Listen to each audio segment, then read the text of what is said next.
नमस्कार. आपण पाहत आहात लोकवार्ता लाईव्ह. वडवणी तालुक्यातील ठळक घडामोड व महत्त्वाची बातमी.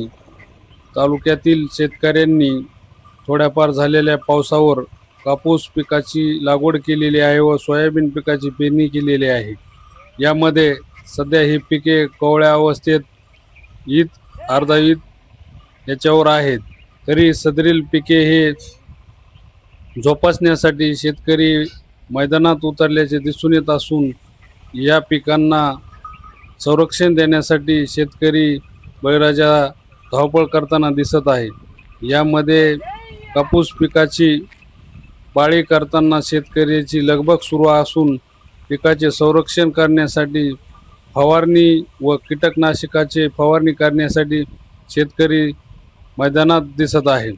तरी शेतकरी हा बळीराजा असून आपल्या पिकांची संरक्षण करण्यासाठी शेतकरी कधीही दिवस रात्र शेतात काबाड कष्ट करताना दिसत असतो. लोकवार्ता लाईव्ह यामध्ये नवनवीन अपडेट व बातम्या पाहण्यासाठी आमच्या लोकवार्ता चॅनलला सबस्क्राईब करा, लाईक करा.